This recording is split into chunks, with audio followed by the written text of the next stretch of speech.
지난주에도 소선지서의 특징 하나를 말씀드렸는데 12개의 책이지만 그래서 서로 다른 내용을 전하는 것 같지만 그 전체를 엮는 주제가 있다, 그런 말씀을 드렸습니다. 특별히 지난주에는 그날에라는 하나님이 모든 것을 회복하실 때 이것이 12 소선지서를 묶는 주제라고 말씀드렸습니다. 오늘도 12소선지서의 특징 하나를 말씀드리려고 하는데 12개의 책은 순서대로 배열되어 있지 않습니다. 말라기서가 제일 늦게 쓰여졌다는 그런 이제 순서 흐름은 없습니다. 물론 말라기서는 제일 늦게 쓰여진 것으로 추정이 되고 있지만, 그래서 이 책들이 비슷한 배경인데 역사적으로는 다소 다른 배경이 있어요. 그러니까 이스라엘의 북왕국은 아수르에 의해서 멸망을 했고 남왕국은 바벨론에 의해서 멸망을 하는데, 아수르의 침공인지 바벨론의 침공인지 여러분이 성경만 읽어서는 잘 모릅니다. 내용은 좀 비슷하죠. 어차피 외적이 침입하고 있는 겁니다. 또 하나 12소선지 가운데 중요한 배경은 무너진 성전을 세우는 겁니다. 바벨론의 침공에 의해서 예루살렘에 있었던 정말 그 아름답고 멋진 성전이 무너졌죠. 다윗이 그렇게 오래 준비했고 솔로몬이 자신의 지혜를 다해서 지은 그 성전이 무너졌습니다. 그래서 12소선지서 중에 또 하나의 목적은 어떻게 성전이 재건되는가의 문제를 다루고 있습니다. 학개서가 대표적입니다. 오늘은 그 학개서를 살펴보려고 합니다. 성전 재건, 바벨론에서 포로로 돌아오는 사람들에게 있어서는 꼭 해야 될 1순위의 의무요 책임이었습니다. 그리고 기쁨이었습니다. 막상 성전을 다시 지으려니까 만만치 않았습니다. 여러 방해들이 있어서 성전 짓는 일이 많이 뒤로 밀려졌죠. 자, 오늘 학개서 2장을 볼 테인데 1장에도 보시면 1장 2절을 보시면 하나님이 학개에게 여호와의 전을 건축할 시기가 되었다라고 말하는 겁니다. 건축할 시기가 되어서 이스라엘 백성들이 여호와를 전을 건축하는데, 전을 건축하지 못했을 때, 그러니까 성전이 무너져 있을 때 모습을 6절에서 다루고 있는데, 6절의 모양은 마치 돈을 구멍이 뚫어져 있는 전대에다 넣어서 이렇게 모아보려고 하는 것과 같다. 구멍이 뚫어졌으니까 어떻게 하겠어요? 줄줄줄줄 새나가겠죠. 돈이 모일 수가 없겠습니다. 요즘 은행 개념하고는 전혀 다른 옛 문화이죠. 그렇듯 성전이 없는 삶은 그 삶 자체가 세워질 수 없는 삶이라는 걸 보여주는 겁니다. 여러분도 한번 같이 생각해 봤으면 좋겠습니다. 우리가 하나님을 예배하는 그 예배의 공간, 내가 하나님을 예배하는 예배의 영적인 거룩한 습관이 없다면 우리 인생은 돈을 모을 수 없는 구멍이 뚫어진 전대와 같은 그런 인생이 될 것이다. 여러분 동의가 되십니까? 그래서 성전은 꼭 다시 지어져야 됐죠. 근데 다윗과 같이 성전 짓기 위해서 모아놓은 재물이 없었습니다. 솔로몬과 같이 모든 것을 하나로 묶을 수 있는 지혜와 힘이 있는 사람이 없었습니다. 이들은 매우 미약했죠. 그래서 성전을 지을 때 8절을 보면 산에 올라가서 나무를 가져다가 성전을 지으라, 그러니까 있는 것으로 지으라, 이렇게 얘기하는 거죠. 그래도 성전 짓는 게 참 힘들었습니다. 하지만 우여곡절 끝에 성전은 재건되었고 사람들의 마음이 드디어 뭉쳐져서 14절을 보게 되면 여호와께서 유다의 총독 누구? 수룹바벨, 오늘 본문에도 나오죠. 수룹바벨, 또 하나 기억해 둘 사람이 있습니다. 대제사장 누구? 여호수아. 이 장군 여호수아가 아니죠. 대제사장 여호수아. 이 두 사람의 마음을 감동시키고 또 모든 사람들의 마음을 감동시켜서 한 마음이 되어서 성전을 짓게 하는 이런 장면이죠. 그래서 이제 오늘 그 성전이 완공된 겁니다. 자, 오늘 완공된 성전, 이 성전의 모습이 3절에 보니까 기대와 달랐습니다. 자, 3절, 오늘 본문 3절로 돌아오셔서 같이 한번 읽겠습니다. 너희 가운데 남아있는 자 중에서 이 성전의 이전 영광을 본 자가 누구냐? 이제 이것이 너희에게 어떻게 보이느냐? 이것이 너희 눈에 보잘것 없지 아니하냐? 이게 두 번째 지어진 성전의 실태였습니다. 돌아와서 마음을 다하고 힘을 다해서 뜻을 모아서 성전을 지었는데, 에스라서에 보면, 학개서와 연결되어져 있는 성경책이 에스라서입니다. 에스라서는 우리 이전에 읽었죠. 그런데 역사적으로 학개서와 에스라서가 같은 시대예요. 에스라서와 느헤미야가 성전을 재건하는 장면이죠. 우리가 좀 기억을 더듬어 보면 이런 내용이지 않습니까? 에스라 시대에 수룹바벨이 성전을 재건했다. 그런데 성전만 재건해서는 안 되고 그 안에 있는 사람들이 변화되어야 되기 때문에 에스라가 하나님의 말씀으로 사람들을 변화시켰다. 여전히 성벽은 완성되지 않았다. 느헤미야가 뒤에 와서 성벽을 완성했다. 그런데 그 성벽이 다소 작았다. 진짜 성벽은 느헤미야가 둘러친 성벽이 아니라 하나님의 백성들이다. 하나님의 백성들이 성벽이 되어서 고정되어 있는 성벽이 아니라 삶 속으로 나아가서 삶의 자리에서 하나님이 계신 곳을 보호하고 하나님이 계신 곳을 세우는 이런 성도들의 삶이 결국은 성벽 재건이었다. 이게 에스라와 느헤미야서의 이 결론이죠. 제가 한 2년 동안 이 말씀을 여러분에게 틈틈이 전했는데 제가 느끼기에 여러분들이 잘 이해하고 계신 것 같아서 이 마음이 흐뭇합니다. 학개가 지은 성전은 작았습니다. 사실 에스라 시절에 에스라서에 보면 에스라서 3장 8절 또 14절 이 부분에 나오는 이야기인데 이런 내용이에요. 성전에 이런 기초를 닦았을 때, 지대를 놓았을 때, 옛날 분들은, 첫 번째 성전을 알던 분들은 이게 뭐야? 하고 지대가 놓여질 때 슬퍼서 울었습니다. 그런데 그 옛 성전을 모르는 세대는 지대가 놓여질 때 야, 우리가 이렇게 고생하다 드디어 해냈다 하면서 기뻐서 울었어요. 묘한 장면이 나옵니다. 여러분, 이 장면이 기억 안 나시는 분은 내년을 기약하시기 바랍니다.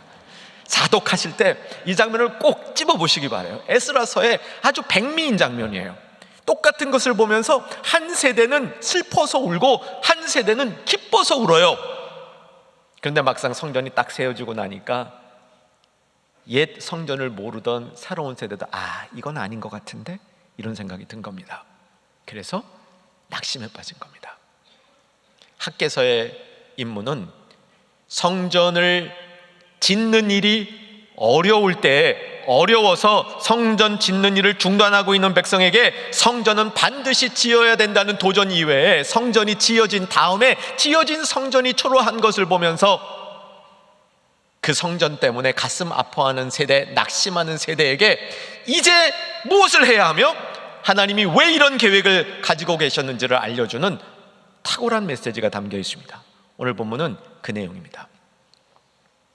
저와 여러분도 가끔 이런 경험을 할 것 같아요. 열심히 했어. 최선을 다해서 했어. 난관을 무릅쓰고 했어. 그런데 그 결과를 보니까 초라해. 그래서 딴 사람들이 에게 그래. 스스로 생각해도 이건 좀 너무 아닌 것 같은데 이런 마음이 들 때가 있죠.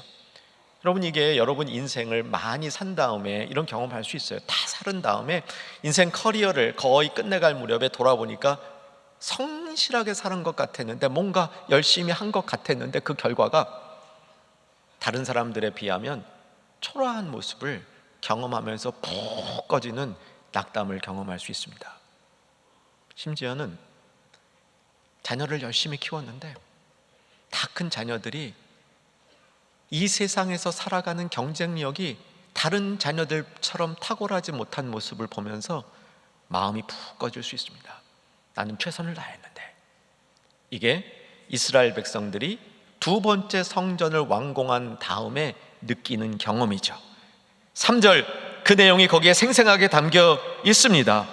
너희 가운데 있는 자 중에서 이전 성전의 영광을 본 자가 누구냐? 한 85세 된 분들은 이전 성전의 영광을 본 것 같아요. 성전이 무너지고 다시 세워지는 데까지 70년이 걸렸거든요. 옛 성전을 한 10대쯤 봤다면 80세 이상의 사람들은 옛 성전을 눈으로 본 세대이죠. 이 성전을 본 세대가 보기에는 보잘것없지 않느냐 뿐만 아니라 지금 다른 세대가 보기에도 그저 기대하던 성전에 비하면 보잘것없지 않느냐, 이런 마음의 낙담이 있는 분들에게 준 말씀이란 사실이죠. 결론은 9절에 나옵니다. 자, 9절 같이 한번 크게 읽겠습니다. 시작. 이 성전의 나중 영광이 이전 영광보다 크리라. 여기까지만. 이 성전의 나중 영광이 이전 영광보다 크리라. 무슨 얘기입니까? 솔로몬이 지은 당시에 불가사의하다고 이야기했던, 인간이 도저히 지을 수 없는 성전이라고 생각했던 첫 번째 성전보다 지금 초라해 보이지만, 왜소해 보이지만, 이 작은 성전을 통하여 나타날 하나님의 무엇이? 영광이 더 크다고 얘기하는 겁니다. 이게 학개서를 통하여 준 위로의 메시지면서 도전의 메시지입니다. 오늘 우리들도 이 말씀을 들으면서 나의 인생에도 나중 영광이 지금보다 더 크리라, 이 믿음의 소망을 가지시기를 바랍니다. 충영교회도 나중의 영광이 지금의 영광보다 더 크리라, 이런 언약의 소망을 가질 수 있는 우리 모두가 될 수 있기를 주의 이름으로 축원합니다. 자, 이제 이 말씀을 보면서 왜 이렇게 될 수 있는지 확실하게 학개는 가르쳐주고 있죠. 4절과 5절을 보시게 되면 낙담한 이스라엘 백성에게 학개는 세 가지를 강조하고 있습니다. 굳세게 할지어다, 여호와께서 우리와 함께 하시는도다, 그러므로 두려워하지 말라라고 얘기합니다. 이게 4절과 5절 사이에 숨겨져 있지만 뼈대를 이루고 있는 구절이죠. 자, 4절 같이 한번 읽겠습니다. 시작. 그러나 여호와가 이르노라, 수룹바벨아 스스로 굳세게 할지어다, 여호사닥의 아들 대제사장 여호수아야 스스로 굳게 할지어다, 여호와의 말이니라. 이 땅 모든 백성아 스스로 굳게 하여 일할지어다, 내가 너희와 함께하노라. 5절도 같이 읽으실까요? 네, 5절도 읽으십시다.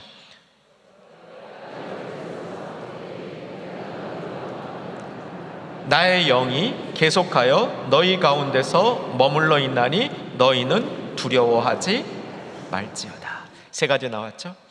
굳세게 할지어다, 여호와께서 함께 하시느니라, 두려워하지 말라. 여러분, 우리가 낙심이 될 때, 우리가 정말 우리의 삶이 흔들릴 때, 내가 왜소하게 느낄 때, 이 세 가지 말씀은 서로 어우러져서 우리에게 학개 시대 때 이스라엘 백성이 힘을 얻은 것처럼 이 시대에 살아가는 성도들에게도 힘을 주는 말씀인 줄로 믿으시기 바랍니다. 우리 주님은요, 일으켜 세우시는 하나님이십니다. 동의되세요? 우리는 자꾸 주저앉고 싶어요. 근데 하나님은 일으켜 세우시는 하나님이시죠. 시편 37편 24절 말씀, 너희가 넘어지나, 저는 이걸 바꿔서 항상 이렇게 제 마음속에 읽어요. 너희가 넘어지나 내가 자주 넘어지나, 이렇게 읽습니다. 내가 자주 넘어지나 완전히 엎드러지지 아니하면 여호와의 손이 나를 붙잡으심이라. 붙잡기만 합니까? 이렇게 세우죠. 사랑하는 여러분, 하나님은 낙심한 성도를 일으켜 세우시는 하나님이라는 사실을 기억하십시다. 성도는 낙심하지 않을 수 있어야 됩니다. 이게 참 성도입니다. 참 성도의 표지는 낙심되는 상황 속에서 낙심되는 상황을 박차고 일어나서 하나님이 일으켜 세우시는 그 손을 붙들고 늘 일어서서 견고하게 설 수 있는 사람이 성도라는 사실이죠. 왜? 성도에게 소망이 있기 때문입니다. 그런데 때로는 소망은 끊이지 않았는데도 자기가 왜소해 보일 때가 있어요. 내가 해놓은 일이 초라해 보일 때가 있습니다. 하나님의 일을 열심히 한 다음에도 내가 한 일이 참 부족해 보이고 부끄러워 보일 수도 있습니다. 이스라엘 백성이 이거를 경험하는 거죠. 이때 하나님이 들려주시는 음성이 있습니다. 뭐라고요? 나중 영광이 이전 영광보다 크리라.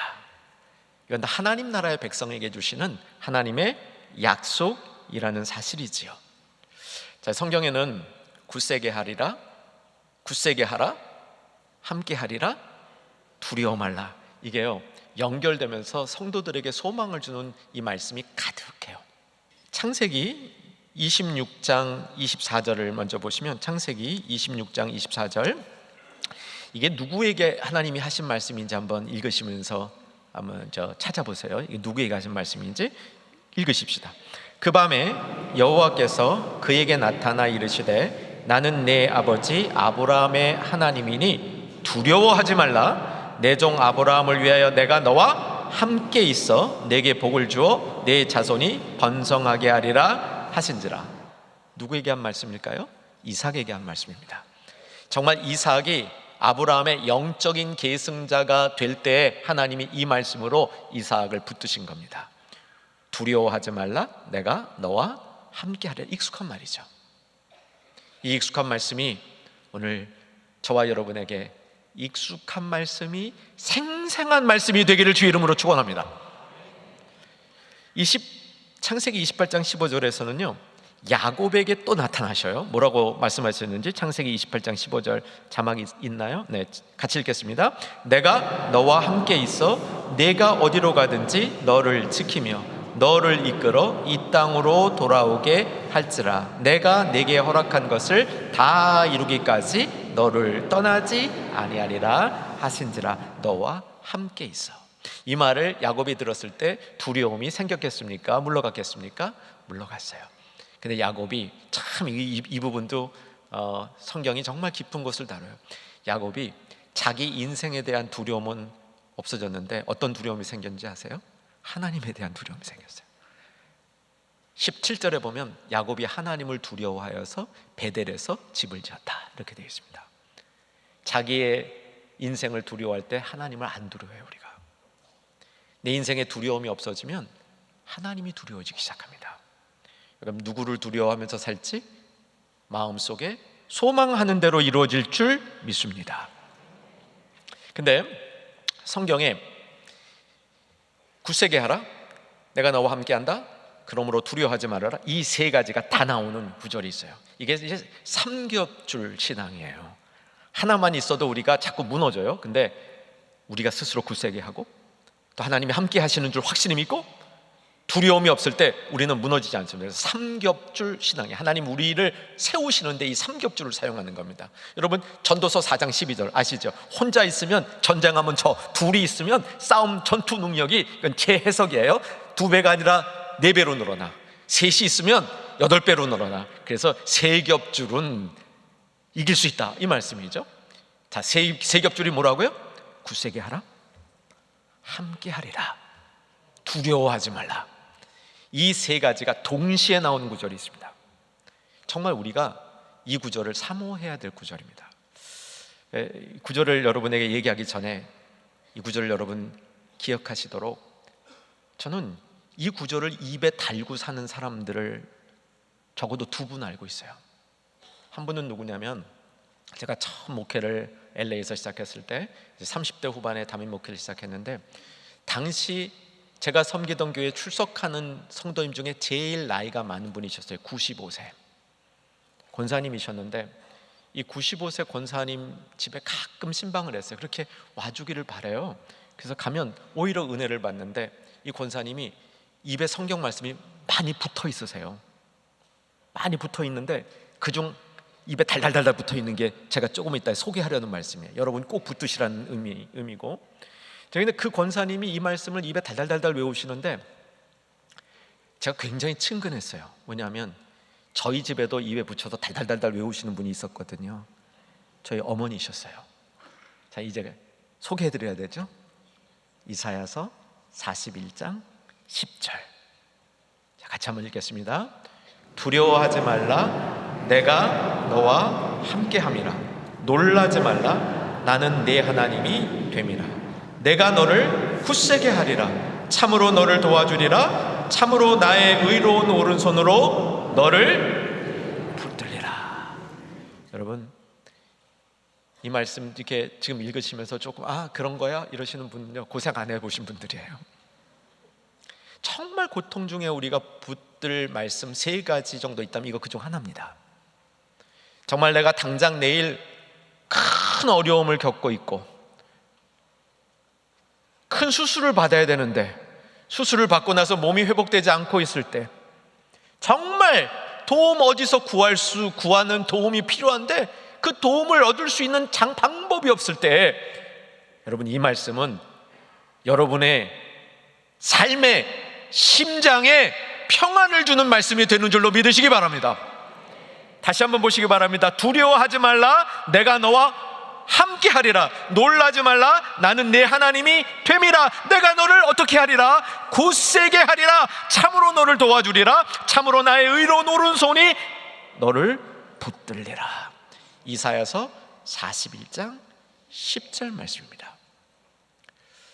자, 우리는 스스로 우리를 굳세게 할 수 있는 성도가 되어야 됩니다. 왜냐하면 하나님이 함께 하시기 때문입니다. 우리는 스스로 자기를 연약하게 할 때가 참 많아요. 실제 환경이 우리를 연약하게 만드는 것보다도 내 스스로 약해질 때가 더 많습니다. 그래서 말씀이 도전하는 겁니다. 스스로 굳세게 하라. 굳세게 하라는 말은 어떤 말이냐면, 우리가 힘을 얻는 과정이 포함되어 있어요. 한번 딱 힘을 얻는 것이 아니라 점점 더 강해지는 과정이 굳세게 하랍니다. 그리고 이 안에는 용기를 늘 얻는 성품이 담겨져 있습니다. 우리가 굳세게 할 때 어떻게 굳세게 하냐면 용기를 마음속에 늘 담아두는 겁니다. 그래서 난관을 극복할 수 있는 거죠. 재미있는 부분은 느헤미야서에서 성전을 건축할 때 어떻게 성전을 건축했냐면, 성전을 빨리 건축해야 됐잖아요. 그래서 기억하실 겁니다. 자기 집 앞에 성벽 쌓는 거를 자기가 담당했어요. 그때 한 손에 연장 들고 한 손에 무기 들고, 이렇게 성벽을 건축할 때 쓴 단어가 중수하다예요. 중수하다. 기억나십니까? 중수하다. 기억 안 나시는 분은 내년에는 꼭. 이때 쓰인 동사가 히브리어로 많이 알려져 있어요. 저도 몇 번 말씀드렸고 우리 목사님들도 강단에서 이 단어를 몇 번 말씀드렸어요. 하자크라는 단어예요. 이게 굳세게 하는 겁니다. 굳세게 할 때 일어나는 모습을 보여주고 있는 거죠. 이렇게 굳세게 할 근거를 설명하면서 오늘 본문은 출애굽 시기에 있었던 사건을 기억나게 해주죠. 5절이 그 얘기였죠. 너희가 애굽에서 나올 때 내가 너희와, 그 다음 잘 보셔요, 언약한 말과 나의 영이 계속하여 너희 가운데 머물러 있었으므로 두려워하지 말라요. 하나님이 이스라엘 백성과 광야에서 함께하는 방식이 뭐였냐면, 나의 언약한 말과 나의 영이 계속하여 너희 가운데 머무르게 한 거예요. 이게 하나님이 함께한 방법입니다. 그러므로 두려워하지 말라는 겁니다. 우리가 어떻게 스스로 굳세게 합니까? 하나님의 언약한 말씀과 영이 우리에게 계속하여 머물러 있게 함으로 우리는 굳세게 할 수 있다. 믿으시기 바랍니다. 하나님의 말씀과 성령의 능력이 우리 안에 머무름으로 우리는 굳세지는 것이지 내 고집으로 굳세지는 게 아닙니다. 이렇게 이스라엘 백성이 출애굽을 하면서 나올 때 있었던 일들을 학개가 성전을 건축하는데 적용하고 있다는 사실을 여러분 한번 연결해 보시기 바랍니다. 여기를 통해서 우리는 뭘 배울 수 있냐면, 하나님의 약속이 굉장히 오랜 기간 동안 계속되고 있는 거예요. 그러니까 학개가 무슨 얘기를 하고 있냐면, 이스라엘 백성이 출애굽을 해서 광야 속에서 그 많은 어려움을 맞이할 때 그 어려움을 맞이하는 것을 함께하는 말씀과 성령의 머무름으로 두려움 없이 이긴 것처럼, 그렇게 굳세게 된 것처럼 너희도 이때 그와 똑같이 하나님의 성전을 지을 때 수많은 어려움이 있지만 그 어려움을 굳세게 하나님이 함께 하심으로 두려워하지 말고 이 일을 완수할 수 있다고 얘기해 주고 있는 겁니다. 아멘 되시겠습니까? 여기서 저는 정말 눈에 들어오는 단어가 뭐였냐면요, 계속하여. 계속하여 하나님이 너희 가운데 머물러 있다는 겁니다. 그러면 출애굽 때 머물러 계셨던 하나님이, 학개가 성전을 재건할 때 머물러 계셨던 하나님이 저와 여러분 안에 머물러 계십니까? 안 계십니까? 아멘 되시겠어요? 네. 충영교회 머물러 계십니까? 안 계십니까? 머물러 계신 거예요.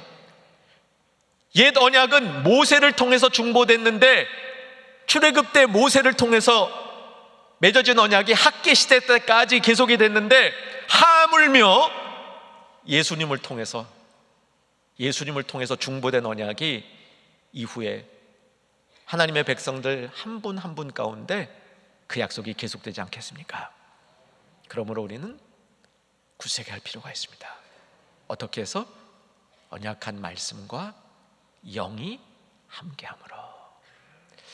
흥미로운 부분은요, 출애굽기에 보면 영이 함께했다 이 말은 없어요. 뭐가 머물러 있냐면, 하나님이 계신 곳에 머물러 있었던 게 뭐냐면 구름입니다.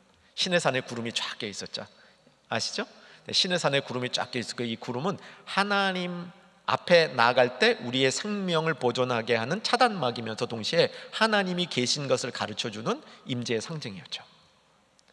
근데 그 구름을 성령으로 이렇게 바꾼 거예요. 영으로 바꾼 겁니다. 시내산의 구름으로 함께 해주셨던 하나님이 지금 우리 가운데는 성령으로 함께 해주신다. 아멘 되실 수 있기 바랍니다. 그러므로 성도는 하나님의 말씀과 약속한 성령이 우리 가운데 계속 머물러 있게 해야 됩니다. 사랑하는 여러분, 하나님의 말씀으로 여러분의 심령을 채우는 소망과 역사가 일어나기를 주의 이름으로 축원합니다. 성령으로 우리의 삶을 채우는 우리의 삶이 지속되어져서 말씀과 성령이 우리를 채울 때 하나님이 우리를 이끄시는 삶에 우리는 익숙해지는 거죠. 하나님 나를 이끄소서 해놓고 손만 벌리고 있으면 하나님이 이끌어 주십니까? 하나님이 우리를 이끌어 주시는 삶은 말씀과 성령으로 이 개 안에 내 안에 머물러서 나를 채우게 할 때, 그때 나를 이끌어 주시는 하나님의 이끄심을 경험할 수 있다는 사실을 꼭 기억하실 수 있기를 바랍니다. 자, 이제 6절과 7절로 가면 성전이 비록 왜소하게 눈물이 날 정도로 적게 재건이 됐지만, 우리에게 적용해 보면 열심히 산 결과가 적은 것처럼 보여서 낙심이 되지만 하나님이 하실 일이 있다고 얘기합니다. 굳세게 된 자, 함께하는 자, 두려워하지 않은 자들에게 하나님이 하실 일이 6절서부터 나오는데 진동시킨다는 거예요. 진동시킨다. 6절을 보시게 되면 만군의 여호와가 이같이 말하노라. 조금 있다가 내가 하늘과 땅과 바다와 육지를 뭐 시킬 것이요? 진동시킬 것이요. 또한 모든 나라를 어떻게 하실 것이요? 진동시킬 것이며, 그때 모든 나라에 보배가 이르리니 내가 이 성전의 영광이 충만하게 하리라 라고 선포하는 거야. 적어 보이는데 엄청나지 않아요? 진동할 것이라고 얘기하고요, 만국의 보화들이 작은 성전으로 와서 그 안에 하나님의 영광이 드러날 것이다, 이렇게 얘기합니다. 여러분, 우리의 인생과 충영교회가 이런 복을 받을 수 있기를 주의 이름으로 축원합니다. 하나님의 계획인 거예요. 하나님은 성전을 크게 지어서 솔로몬의 성전보다 더 멋지게 재건하는 것이 하나님의 계획이 아니었고, 눈에 보이는 성전은 작고 왜소해 보일지라도 그 안에 진정으로 하나님이 하시는 일이 있는 그런 장소를 만든 겁니다. 겸손하시죠? 우리 주님 참 겸손하잖아요. 눈에 대단한 것을 통해서가 아니라 하나님의 능력으로 진동시키고 만국의 보화들이 자동으로 모이게 해서 하나님의 영광을 드러내는 역사를 이 연약해 보이는 성전을 통해서 해야 하는 거죠.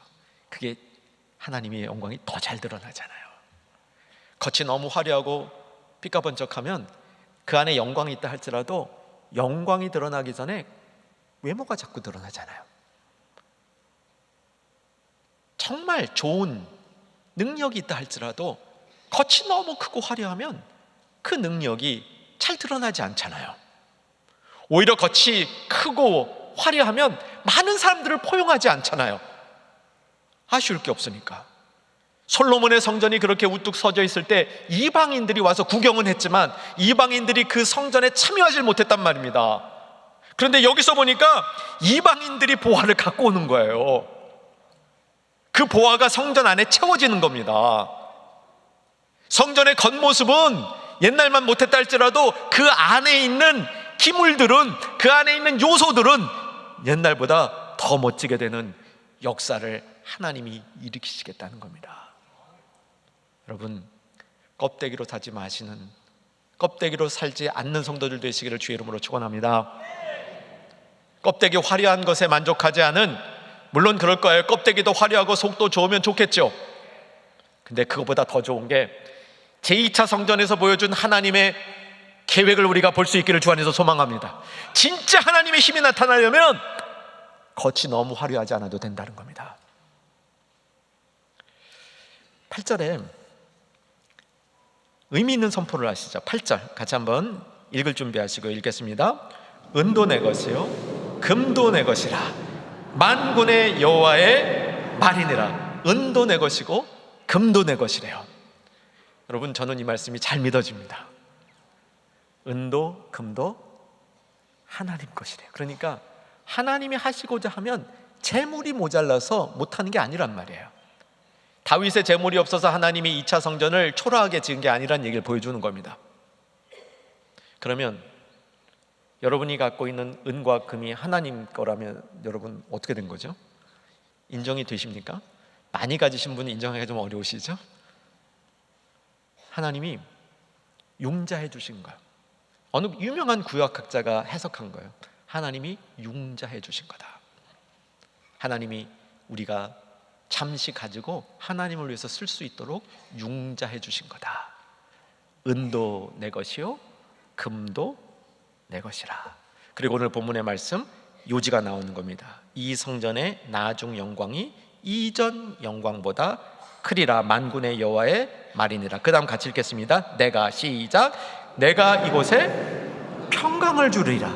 만군의 여호와의 말이니라. 이전 영광이 지금 영광보다 나중 영광이 클 때 더 큰 영광의 핵심은 평강을 주는 겁니다. 자, 이전 영광이, 나중 영광이 지금 영광보다 크리라. 우리가 이 말씀을 우리 마음속에 한번 잘 기억했으면 좋겠습니다. 이제 다음 주가 우리 창립 71주년입니다. 다음 주는 성찬 주일이고 성찬 끝난 다음 금요일날 9월 6일날 우리 성도님 금요집회 다 모여서 한 마음으로 하나님께 예배하고 기도하고 그리고 우리 창립 71주년을 맞이하는 겁니다. 우리 71주년을 맞이하면서 우리 충현다음 우리 과거의 역사가 멋있습니다. 그런데 나중의 역사가 지금보다 이전보다 더 큰 하나님의 영광이 되기를 소망하는 온 충현의 가족 되기를 주 안에서 소망하며 부탁드립니다. 하나님께서 그렇게 행하실 것입니다. 하나님의 확장 계획은 성전이 큰 것이 아니라 그 안에 성도 한 사람 한 사람이 하나님의 성전을, 하나님의 성소를 마음에 담고 이 세상 속에서 하나님의 자녀로 아름답게 살아가는 그 모습을 통해서, 그러니까 하나님의 거룩함이 성도를 통해서 세상 속으로 침투되는 이것을 통해서 확장되어지는 줄로 믿으시기 바랍니다. 성벽이, 2차 성벽이 세워질 때부터 느헤미야에게 하나님이 이 계획을 가르쳐 주신 것이죠. 이 성벽, 넓어지는 성벽 안에 이방인들이 반드시 껴 있어야 됩니다. 그들이 가져온 보화가 중요한 역할을 합니다. 믿지 않은 사람들 늘 우리의 관심 속에 있어야 됩니다. 교회가 할 일이 믿지 않은 영혼들 열방의 복음을 전해야 된다는 사실을 꼭 기억하는 우리 모두가 될 수 있기를 간절히 소망합니다. 이제 말씀을 정리합니다. 모세가 예언하고 확인했고 학개가 중간에 그 사실을 증언해 준 것처럼 언약의 말씀과 여호와의 영, 성령이 계속해서 여러분 안에 머물기를 주 안에서 소망합니다. 이게 굳세게 된 겁니다. 하나님이 약속하신 것과 하나님이 두렵게 안 하실 때 그 힘은 여기서 나오는 겁니다. 언약의 말씀과 성령의 머물러 계심, 이것이 계속되는 겁니다. 그럴 때 평화가 임하는 거죠. 하나님이 볼 나중 영광은 화평을 통해서, 평화를 통해서 이루어집니다.